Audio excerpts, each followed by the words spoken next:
My mother-in-law told me to eat in the kitchen because the help doesn't sit with family. In front of my 6-year-old daughter, my husband said nothing, but his 87-year-old grandfather stood up and defended me. 3 days later, he called his lawyer and cut my in-laws out of their $4 million inheritance completely. My name is Jessica. I'm 30 years old. And this is the story of how my husband's grandparents saved me from years of abuse. Let me start from the beginning. I met my husband David when I was 21. We worked at the same company. He was in accounting. I was in HR. We started dating, fell in love. Everything was perfect until I met his parents. David's father, Robert, is a retired banker. His mother, Margaret, never worked. She's a socialite. Country club member, very concerned with appearances, status, image. Our first meeting was at their house. Dinner, formal. I wore my best dress, tried to make a good impression. Margaret looked me up and down. "So you're the girl David's been seeing?" "Yes, ma'am, I'm Jessica." "Where did you go to college?" "State University. I got my degree in state school." She said it like it was dirty. "Yes, I had a scholarship." And what do your parents do?" "My dad's a mechanic. My mom's a nurse." Margaret smiled, but it wasn't a nice smile. "How quaint." Robert barely acknowledged me, shook my hand, said hello, then ignored me the rest of the evening. After dinner, I could hear Margaret talking to David in the other room. "She's not right for you." "Mom, I love her." "Love?" "David, she's from a completely different world. Her family has no connections, no status. Think about your future." "My future is with her." "You can do so much better." David defended me that night. And when he proposed 6 months later, I thought his parents would come around. They didn't. Margaret cried at our wedding, not happy tears, sad tears, like she was mourning.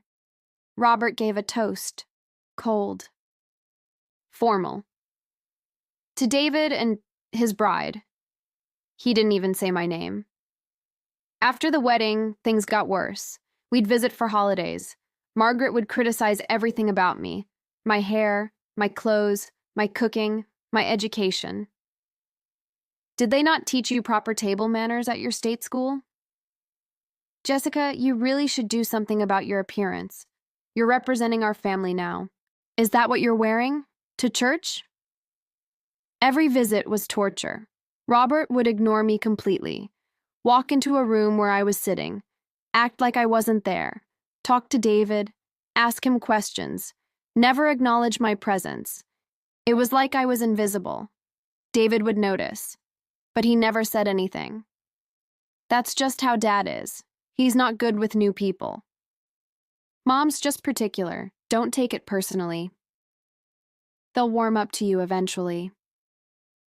They never did. When I got pregnant 5 years ago, I hoped things would change. A grandchild. Surely that would bring us together. Margaret's reaction when I told her? "Oh, well, I suppose these things happen." Like I'd announced a tragedy, not a baby. When Emma was born, they came to the hospital. Held her briefly. Margaret wrinkled her nose. "She has your features, Jessica." Again, like it was an insult. Over the next 6 years, they barely acknowledged Emma. They'd see her at holidays, bring generic gifts, spend all their time with David. Emma would try to hug her grandmother. Margaret would stiffen, pat her head, move away. "Grandma doesn't like hugs, dear." Meanwhile, they adored David's sister's children, took them on trips, bought them expensive presents, posted about them constantly on social media.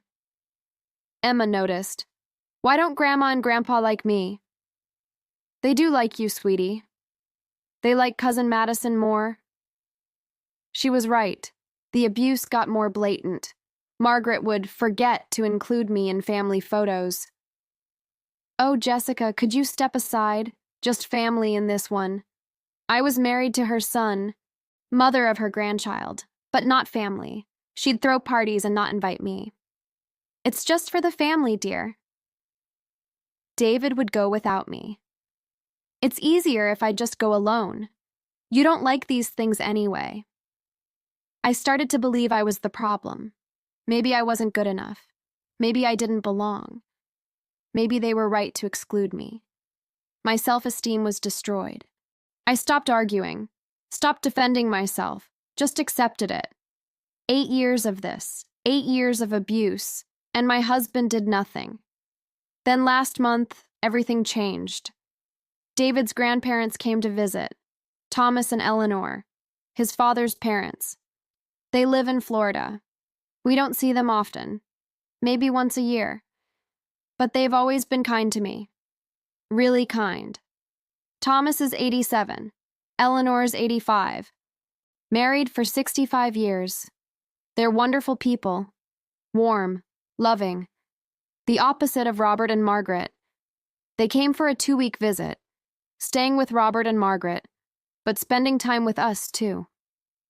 1 week into their visit, Margaret planned a formal family dinner at her house. Everyone invited, David's sister and her family, us, the grandparents, about 12 people total.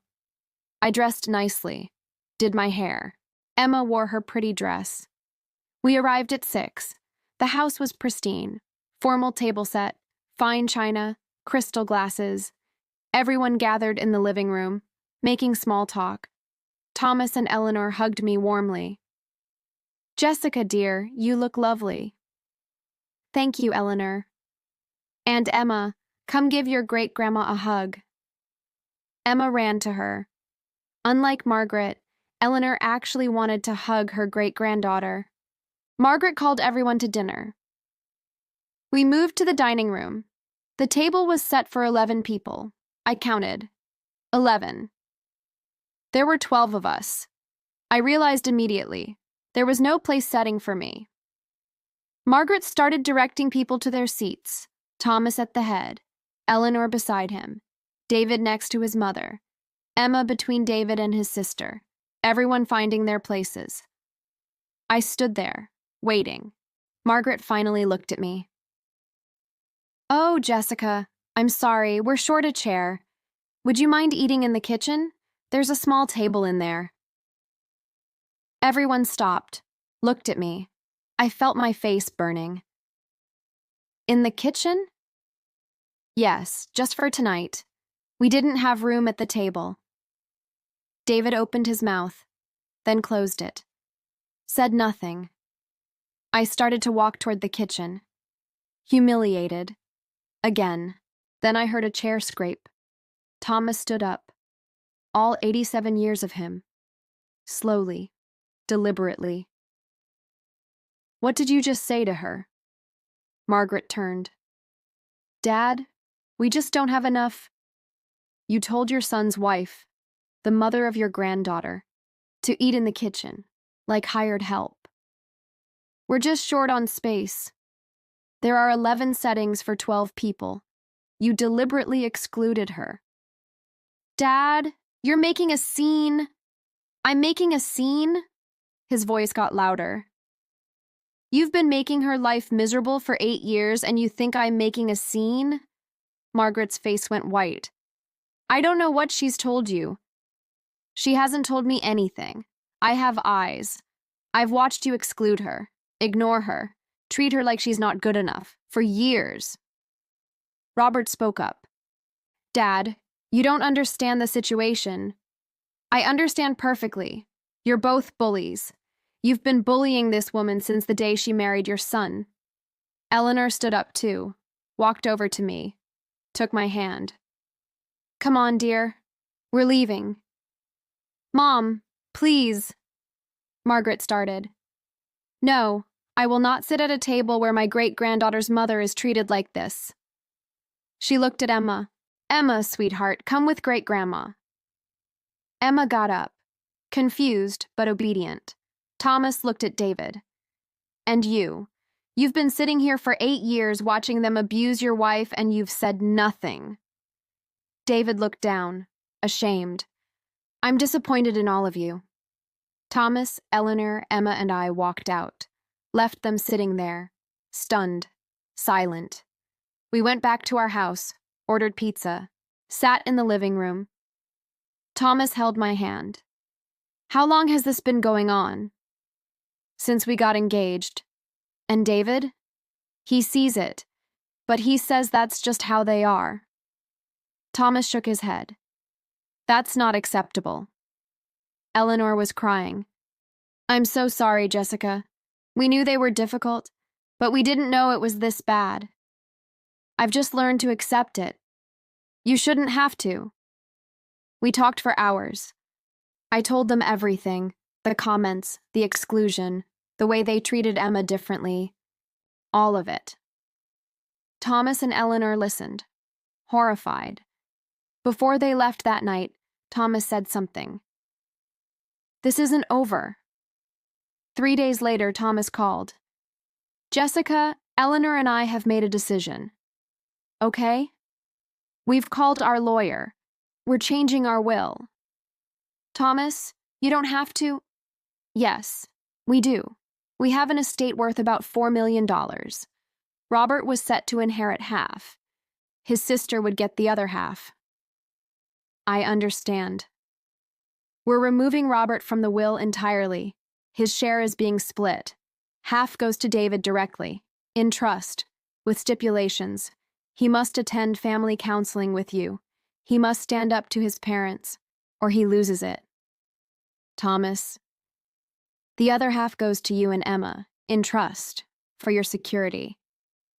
So you never have to depend on people who treat you like garbage. I started crying. You're family, Jessica.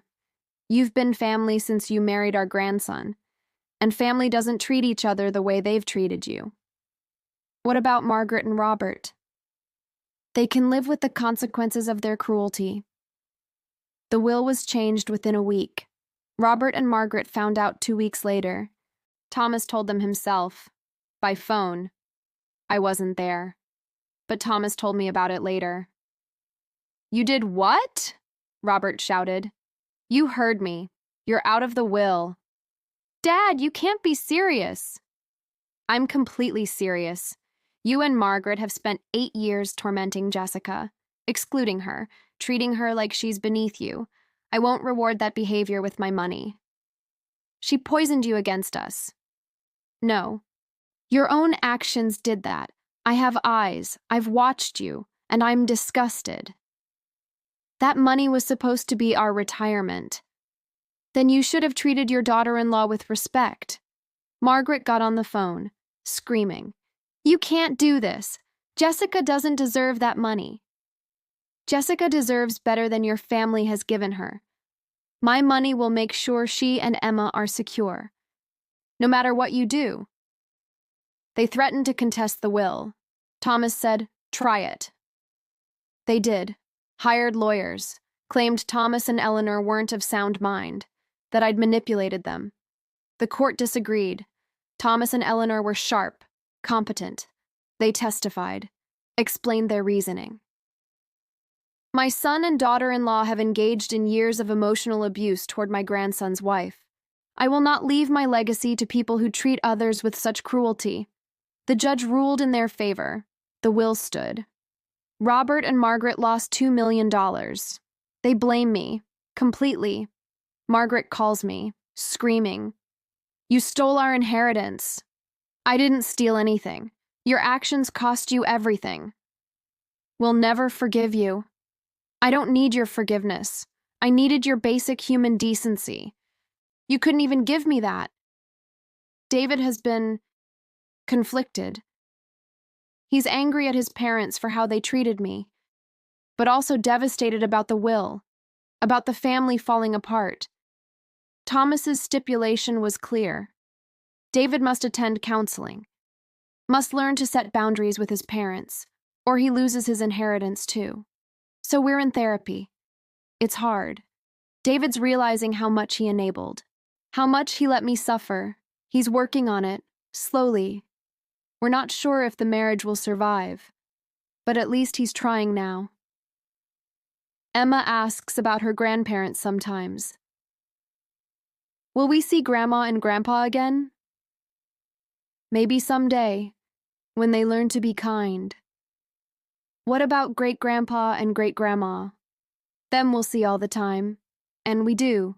Thomas and Eleanor video call twice a week. They send Emma presents. They treat her like she matters, like she's loved, the way grandparents should. My trust is managed carefully, invested, for Emma's future, for my security, so I never have to tolerate abuse again, because I have options now. Independence. Margaret and Robert are broken, financially, socially. Everyone knows what they did, how they lost their inheritance by being cruel. They're humiliated, isolated, exactly what they deserve. The moral of this story is simple. Don't tolerate abuse, even from family, especially from family. And know that sometimes justice comes from unexpected places. I thought I had to endure Margaret and Robert forever, that I had no choice. But Thomas and Eleanor showed me different. They showed me that family should protect you, not torture you. That kindness matters more than blood. That standing up for what's right is worth any cost. I'll never forget what Thomas said that night, at the dinner table, when he stood up for me. You're family, and family doesn't treat each other like this. He was right, and he made sure I'd never be powerless again. Thank you for watching. If you enjoyed this story, please like, subscribe, and share. And if you're being abused by your in-laws, you don't have to accept it. Find your allies, set your boundaries, and know that you deserve better. Always.